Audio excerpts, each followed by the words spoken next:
Hello, my name is Morgan Keller, and this is my CME 1.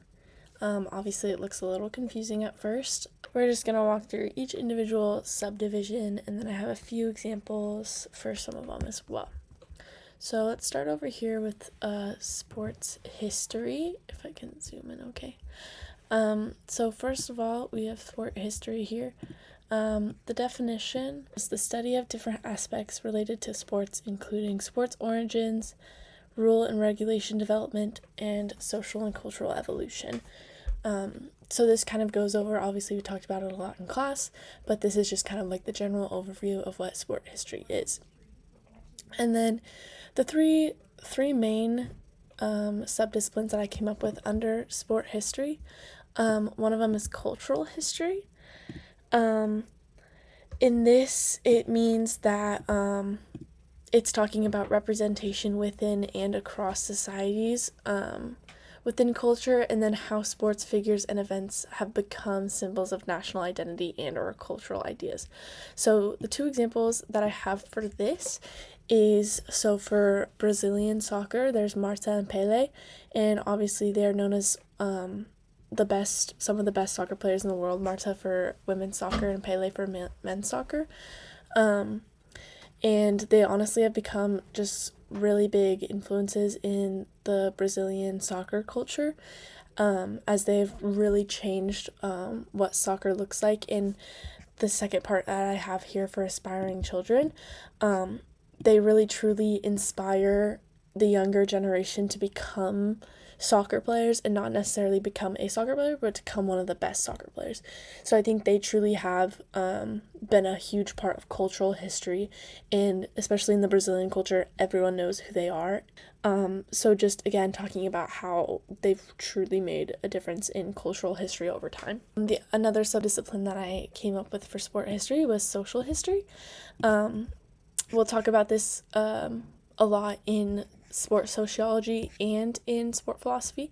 It's a really general topic, but it basically explains how sports can shape identities, communities, and social hierarchies. And this goes in place with class, race, gender, ethnicity, and social mobility, and also how over time that has greatly changed throughout history in sports. It also shapes identity. And again, throughout this whole CME, I connect a lot of things regarding identity. And the last subcategory that I chose for sport history was political history. There's a lot of political history that comes with sports. And so the main idea that I pulled from that is that it is the intersection between sport and politics, and how political ideologies and international relations have influenced sports. So we talk a lot about nationalism, propaganda, boycotts, and the use of sports and politics. A big example of this is when we saw Colin Kaepernick in football. Obviously, this happened during the BLM movement. He brought a lot about racial discrimination. He basically just set a large example on a huge, huge platform for millions of people to see, and that was a really big part of political history. And then also going into the Qatar World Cup, this was the World Cup that held place 2 years ago in 2022, and there was a lot of controversy surrounding this World Cup because the country has a lot of alleged violation of human rights and migrant workers. That has come a lot since 2010, and there's also been a lot of evidence of bribery for hosting rights. But basically it was a large political thing that occurred, and obviously the World Cup is a huge stage, so there were millions and millions of people that were impacted by that. And so I just think that's a great example of political history and how sports really impacts politics as well. So let's go to the next one, the next subdiscipline, sports sociology. This was a big subdiscipline to me. I thought it was really interesting. So the definition that I pulled was how sports are shaped by social structures, cultural norms, and institutional practice, and how they in turn influence society and individuals. So a lot about how not only how sports shapes an individual, but how an individual can affect sports as well and the people around them. So one of the ideas I pulled was globalization. And this kind of goes into the interconnection of sports cultures across national borders. So how does not only transfer from one state to another, but also countries to different countries. And it includes transitional migration, cultural exchange, and commodification within global sports industry. So obviously it comes up in a lot. I just use soccer as an example because that's what I know best. But not only different styles of play, Brazil is a huge technical team that likes to play really quickly. And the US much more possession based, and it really goes back to how these teams influence one another, and not only when they're playing against each other.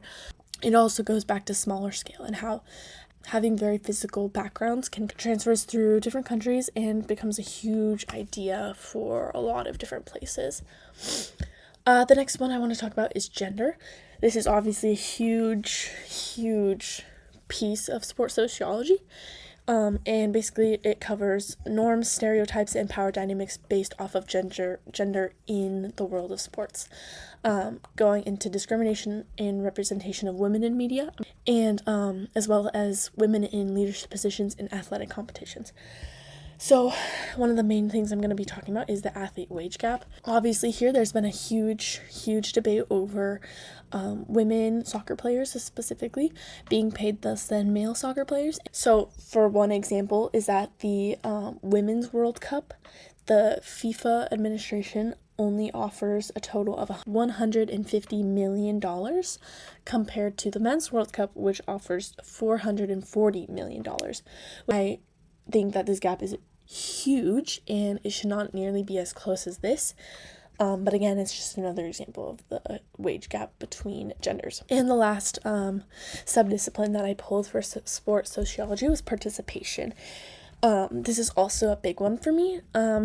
It goes over participation patterns among varying ages, genders, socioeconomic backgrounds, and cultural identities, and assesses access to resources, socialization processes, barriers of entry, and the role of sports in promoting social integration and community engagement. The major piece for me in this level of sports sociology is the access to resources and the barriers of entry. So I'm going to be talking about club soccer. So I played in this league called the ECNL, which is a national level organization where teams from each state will go to different states and travel and play soccer. The downside to this is that it's an extremely expensive thing and it's not easily accessible for everyone. And I'm so grateful to have that opportunity, to have had that opportunity. But I understand that the opportunities that I've had when it comes to travel, when it comes to the friends that I've made, when it comes to the opportunities that I've had being seen at a collegiate level, it comes from club soccer. And I honestly believe that people that don't have this access to high club soccer or even competitive soccer, they're at an extreme disadvantage when it comes to wanting to play at a higher level. And going off of this, there's also a huge political impact that connects to the political part of sports history, and it also plays a huge role on participation. And I've had personal experience from team members who have not made a team simply because the coach didn't like them, or people that have made a team simply because their older sister played for that same coach. So there's a lot of political things that happen. It also goes on like nominations. So like if someone were to win a state award, it often comes from how many coaches know of that player, and not simply because of skill.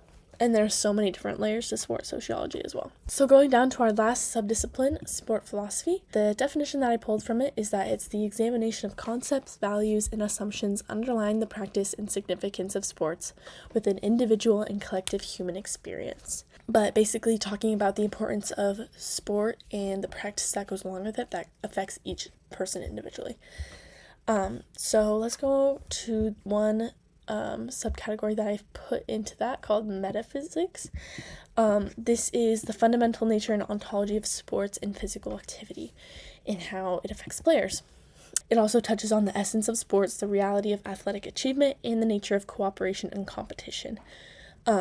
So this made me think of a lot of a competitive mindset, and I've grown up with a huge competitive mindset, and I think that's why I love playing a competitive sport, is because I can, release some steam, and like I can prove myself over other people. And that also goes into athletic achievement is individual. And a lot of times, it's hard to pinpoint what athletic achievement is. For each person, it's different. Whether it's, oh, I just had a good practice, I'm feeling good about myself, or, oh, I just had a really good game, I'm feeling good about myself, or is it, that wasn't enough, I need to get an award, I need to get the MVP of the game, like man of the match. It doesn't matter, it's individual for everyone, and metaphysics covers a lot of that and what truly is success or not. Another subdivision that I pulled from sport philosophy is societal philosophy. Again, this comes a lot from sport sociology as well. It connects a lot. And it goes over social, cultural, and political dimensions from a philosophical perspective, the role of sports in shaping individual and collective identity and social relationships, and ways sports reflect and influence cultural values, ideologies, and power dynamics. So it covers a lot of different ground. And it talks a lot about the impact that players, coaches have on each other. And personally, a lot of my friendships have come from sports, the sports that I played. I grew up playing club soccer for many years, and obviously I made great friends with some of those people that I played soccer with, and we just spent so much time together. And I've also built relationships with coaches that I've had, and it's crazy how much a coach can really impact your mental and emotional health as well. So that goes along with societal philosophy as well, and how teammates can impact each other, and the different power dynamics between coaches, players, and scouts. The last layer of sport philosophy that I picked is ethics. Obviously, this is pretty general term, but it goes over the moral dimensions and responsibilities of athletes, coaches, and officials, whether it comes to fair play, sportsmanship, cheating, doping, violence, whatever it may be. Basically, just talking about what is the right decision to do here. Is this okay to be doing? All this kind of stuff. You see a lot of disrespectful plays in soccer and football, and basically just talking about how that impacts players, coaches, officials, and what their roles are individually in their teams and in their sport. So yeah, that's CME 1. I'm going to talk a little bit about these connections. Obviously, I strongly believe that sport history connects to sport sociology, and sport sociology connects to sport philosophy, and sport philosophy connects to sport history. They all intertwine together, I think, and that's why I have these blue arrows here. And there's obviously a ton of connections within sport philosophy. Obviously, they all connect to the same place.